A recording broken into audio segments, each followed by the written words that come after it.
আওয়ামী লীগের নৌকা প্রতীক এখন স্থগিত, মত বিশেষজ্ঞদের। গণহত্যার দায়ে দল হিসেবে দণ্ড ঘোষণা হলে চূড়ান্তভাবে বাতিল হতে পারে নিবন্ধন।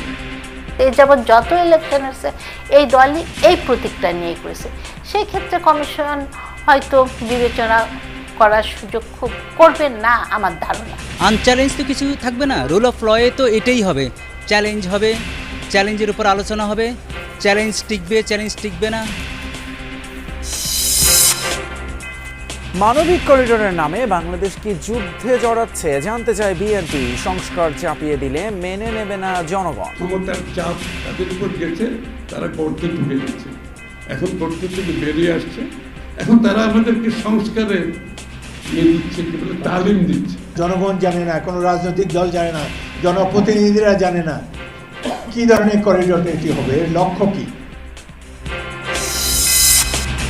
শুক্রবার আত্মপ্রকাশ করবে এনসিপির যুব উইং জাতীয় যুব শক্তি। 4 মূলনীতি অক্ষুণ্ণ রেখে সংবিধান সংশোধনে আপত্তি নেই সিপিবির। রাজধানীর তেজকুনিপাড়ায় ময়লার স্তূপ থেকে বস্তাবন্দি শিশুর মরদেহ উদ্ধার। নিহতের শরীরে গরম পানির ছ্যাঁকা এবং আঘাতের চিহ্ন।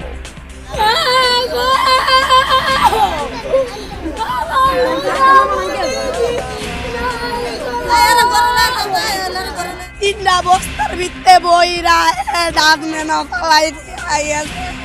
আমার যদি কেউ আমার লগে মনে মনে শত্রুতা থাকে তাহলে ওরা আমারও নষ্ট করতো, আমার মায়ের তো কিছু করে নাই।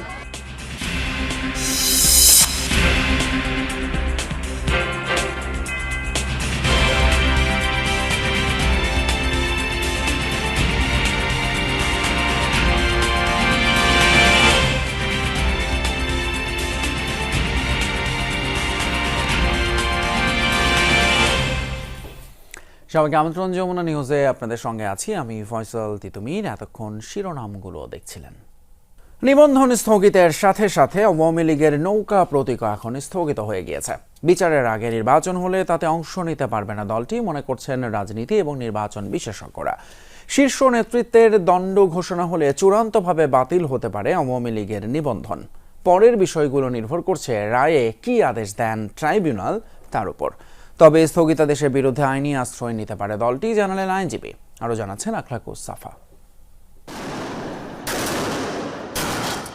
জুলাই হত্যাযজ্ঞের মাস্টারমাইন্ড হিসেবে শেখ হাসিনার বিরুদ্ধে তদন্ত প্রতিবেদন এখন আন্তর্জাতিক অপরাধ ট্রাইব্যুনালের প্রসিকিউশনে। এই মাসের মধ্যেই বিচারের আনুষ্ঠানিকতা শুরুর প্রস্তুতি প্রসিকিউশনের। অধ্যাদেশ সংশোধনের ফলে ট্রাইব্যুনাল এখন মানবতাবিরোধী অপরাধে দলেরও বিচার করতে পারবে। এরই মধ্যে বিচার শেষ পর্যন্ত দল হিসেবে আওয়ামী লীগের অঙ্গ, সহযোগী ও ভাতৃপ্রতিম সংগঠনের যাবতীয় কার্যক্রম নিষিদ্ধ করেছে অন্তর্বর্তী সরকার। প্রজ্ঞাপন জারির রাতেই দলটির নিবন্ধনও স্থগিত করেছে নির্বাচন কমিশন। এদিকে আগামী বছরের জুনের মধ্যে নির্বাচনের সম্ভাব্য সময়সীমা বলে আসছে অন্তর্বর্তী সরকার। এ অবস্থায় আওয়ামী লীগের রাজনৈতিক ভবিষ্যৎ কি? রাষ্ট্রবিজ্ঞানের এই শিক্ষক বলছেন, দল হিসেবে আওয়ামী লীগের বিচারে কিছুটা সময় লাগতেই পারে, আর এই সময়ের মধ্যে নির্বাচন হলে তাতে অংশ নিতে পারছে না তারা। দলের পুরো লিডারশিপ সেটআপ যেটা, এটা তো দেশে নাই, দেশের বাইরে। তারা আসা মাত্রই তাদের অ্যারেস্ট হওয়ার সম্ভাবনা আছে, তাই না? সুতরাং তারা স্বাভাবিক জীবনে ফিরে আসার আগ পর্যন্ত তো আমার মনে হয় না তারা নির্বাচনীয় তারা ভাবতে পারবে, সেটাও আমার কাছে মনে হয় না। নির্বাচন কমিশনের সাবেক অতিরিক্ত সচিব জেসমিন টুলির মতে, নিবন্ধন স্থগিতের সাথে সাথে অন্য অনেক কিছুর সাথে আটকে গেছে আওয়ামী লীগের নৌকা প্রতীকও। এই যাবৎ যত ইলেকশন আছে এই দলই এই প্রতীকটা নিয়ে করেছে। সেই ক্ষেত্রে কমিশন হয়তো বিবেচনা করার সুযোগ খুব করবেন না আমার ধারণা। এমন রায় আসতে পারে যে এই দলটাকে নিষিদ্ধ, তাহলে তো রেজিস্ট্রেশন বাতিল। এমন আসতে পারে যে না, স্পেসিফিক কিছু রিফর্মসে কথা বলে যে এই পরিবর্তন করে এই দল। রায়ে যে কি হবে তা তো আমরা কেউ জানি না আসলে। সুপ্রিম কোর্টের সিনিয়র আইনজীবী ওমর ফারুকের মতে, স্থগিতাদেশের বিরুদ্ধে আইনের আশ্রয় নিতেই পারে আওয়ামী লীগ। তারা আগামী নির্বাচনে রিফাইন্ড আওয়ামী লীগের নামে হয়তো আসবে, সেটির সম্ভাবনা একেবারেই ক্ষীণ হয়ে গেছে। মানবতা বিরোধী অপরাধ করেছে দলীয়ভাবে, সেটি প্রমাণ করতে হবে এবং প্রপার ট্রায়ালের মাধ্যমে। রুল অফ ল তো উইদাউট ট্রায়ালে কিছু করতে দেওয়া হয় না। সাময়িক স্থগিত করার কারণে আমি মনে করি এটা চ্যালেঞ্জ হতে পারে, চ্যালেঞ্জে ভেটিং হবে। নিয়ম মাফিক নিবন্ধন স্থগিতের আদেশটি আওয়ামী লীগের কেন্দ্রীয় কার্যালয়ে পাঠানোর কথা ইসির। আবার যেহেতু গ্যাজেট হয়েছে তাই না পাঠালেও চলবে।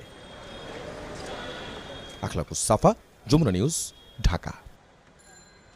শেখ হাসিনার ভয়ে যারা একসময় গর্তে লুকিয়েছিল তারাই এখন সংস্কারের তালিম দেয়, এই মন্তব্য করেছেন বিএনপির স্থায়ী কমিটির সদস্য আমির খসরু মাহমুদ চৌধুরী। বলেছেন, একটি গোষ্ঠীর স্বার্থ রক্ষায় সুযোগ সুবিধা মতো সংস্কার চাপিয়ে দিলেই তা মানবে না জনগণ। আর বিএনপি নেতা হাফিজ উদ্দিন আহমদ প্রশ্ন তুলেছেন, মানবিক করিডোর দেওয়ার নামে বাংলাদেশ কোনো যুদ্ধে জড়িয়ে পড়ছে কিনা। জনগণের দাবি দেওয়া প্রখ্যাত চিকিৎসক জাফরুল্লাহ চৌধুরীর মৃত্যুবার্ষিকীতে জাতীয় প্রেস ক্লাবে ছিল ভাসানী জনশক্তি পার্টির স্মরণ সভা। সে আয়োজনে আধিপত্যবাদের বিরুদ্ধে জাফরুল্লাহ চৌধুরীর জোরালো ভূমিকার কথা স্মরণ করা হয়। কিন্তু সেটাও বাস্তবতা। গুরুত্ব পায় রাখাইনের জন্য বাংলাদেশের মানবিক করিডোর ইস্যু। বক্তারা বলেন, এই সিদ্ধান্ত দেশের নিরাপত্তাকে হুমকিতে ফেলবে। বাংলাদেশের নিরাপত্তা সার্বভৌমত্ব নতুন করে বিপদের ঝুঁকির মধ্যে পড়তে পারে। দেশের এত বড় ক্রাইসিস, একটা বারো উনি রাজনৈতিক দলের সাথে বসেনি। কখন বসেছে জানেন? 15ই আগস্ট কি করতে হবে, ইস্যু ভিত্তিক। শুধু অন্তর্বর্তী সরকার নয়, আলাপ আলোচনা ছাড়া নির্বাচিত সরকারও করিডোরের মতো সিদ্ধান্ত নিতে পারবে না, মনে করেন বিএনপি স্থায়ী কমিটির সদস্য আমির খসরু। এটা কার এজেন্ডা? এর পিছনে কি? বাংলাদেশকে কি আমরা কি আবার একটা গাজায় পরিণত করতে চাই? মন্তব্য করেন, জনগণ দেশের মালিকানা কাউকে দেয়নি। বলেন, মানুষ এখন ঐক্যবদ্ধ। ক্ষুদ্র একটা গোষ্ঠী সংস্কারের নামে স্বার্থ হাসিলের চেষ্টা করলে মানা হবে না। এখন যারা বড় বড় কথা বলছে এর বেশিরভাগ লোককে চেহারা দেখিনি আমরা আন্দোলন সংগ্রামে।